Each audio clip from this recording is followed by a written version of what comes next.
नमस्कार शेतकरी बांधवांनो, आपण बघत आहे येथे आपलं हळद पीक आहे आणि हळद पिकामध्ये इथे आडाव एरंडे लागलेले आहेत। तर आता हे जे क्षेत्र आहे या क्षेत्रात शेवटपर्यंत जी कंदसड असते आणि जी आपली करपा असते यांच्या ज्या बुरशी येतात यांचं प्रमाण आपल्याला निश्चितच जवळपास 1% जवळपासच दिसेल। 99% जे बुरशी असतात यांना मारण्याचं हे काम करते। याच्यात ज्या कंदसडीच्या बुरशी असतात जसं की फ्युजेरियम झालं किंवा आपलं पिथियम झालं, त्याचबरोबर करप्याच्या कॉलिट्रोटिचम वगैरे ह्या ज्या बुरश्या असतात या बुरशांना मारण्याचं काम हे जी एरंड असते आपला, आता हे जो एरंड असते या एरंडाच्या जे मुळे असतात या मुळ्यातून विशिष्ट प्रकारचा एक पदार्थ सिक्रेशन होतो।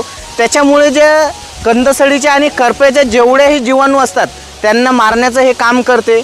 आणि आपल्याला प्रति 1 एकरासाठी जर विचारायचं झालं तर 80 झाडं आपल्याला लावायचे आहेत। आणि ते कशा प्रकारे लावायचे आहेत, साधारण आपण इथे बघू शकता या क्षेत्रामध्ये तिकडे खाली उतार आहे या क्षेत्राचा, तर उताराच्या जे वळमणीचं क्षेत्र असते त्या पट्ट्यानं आपल्याला 20-20 फुटाचा गॅप ठेवून बेडवर हे एरंड्याचं झाड आपल्याला लावायचं आहे।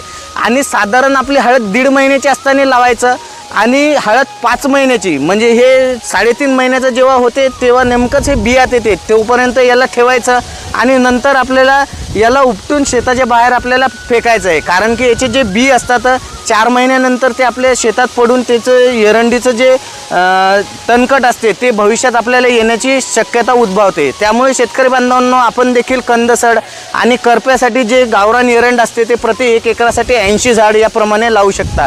तर व्हिडिओला बघण्यासाठी खूप खूप धन्यवाद।